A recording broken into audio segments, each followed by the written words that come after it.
All right, we got the Gogogo Sport Vpro Laser Rangefinder. I got this for golf. Let's open it up, see what we got. Scalpel, please. Comes packaged just like this in a box. I got no padding in there. Nothing else in there. All right, here we go, go. Ooh, look at that. Nice case. And a battery. All right, so let's see what we got here. So we have an operation manual in here, which is great. Tells you everything you need to know, how to run this thing and how to put the battery in, I assume. Nice little box it came in. Nice case, nice looking case. There's a card from the company, some troubleshooting tips on the back. Why is it reading 10 to 15 yards off, that kind of stuff.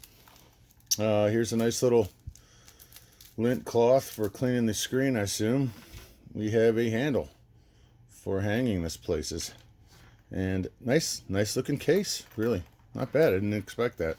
Oh, look at that, it's got a belt loop on the back too. So if you want to put this case on your belt, that snaps off, pretty cool. Zipper.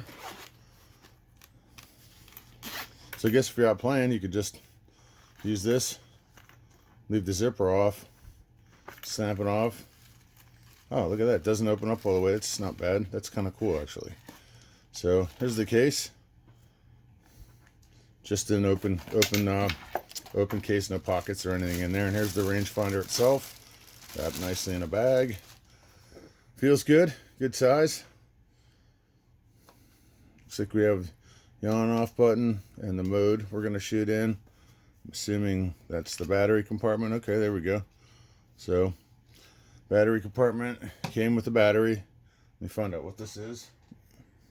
This is a 3-volt, 900 milliamp battery, I guess.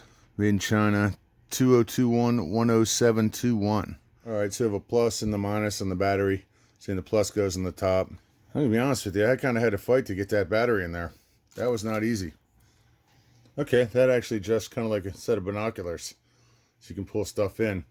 I'm gonna have to check out the directions and take it outside and give it a shot and see how it works. Check the different modes out, but yeah, it feels okay. Doesn't feel like a super heavy duty rangefinder. I'm not planning on throwing it around or kicking it around, though it might fall out of the cart every once in a while. But it's got some grips on the side that feels pretty good. Feels good in my hand. Worth giving a shot, especially for the price. I didn't want to spend $400 or $500 on a super massive popular rangefinder, so this is worth it for me. The price was worth it for me to give this a shot. All right, so now I got it out in the backyard and I'm testing it out using my faithful companion here. He was giving me yardages. So mode 1, you basically press and hold the power button down. Here's the cool thing about this. So the battery, it automatically shuts itself off. It times out, so you don't have to worry about turning it off. When you press the power button, it turns on and it returns to whatever mode you were in.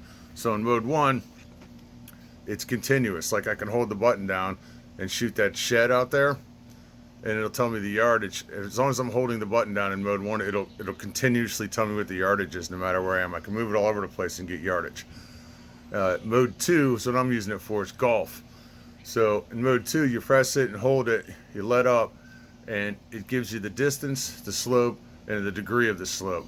So that's where I'm at. Mode 3, I'm not really sure about. In the directions it says, hold down, press the power button while ranging to moving targeting. The speed data will be displayed on the LCD screen. I have no idea what that means, and I'm probably not even going to use it. I'm just going to use it for mode 2. But mine came set up for yards, which is what I wanted. Works pretty good in the backyard so far. I'm going to take it out in the course on Tuesday and see how it works. I'll compare it to a buddy's scope. Hope this helps.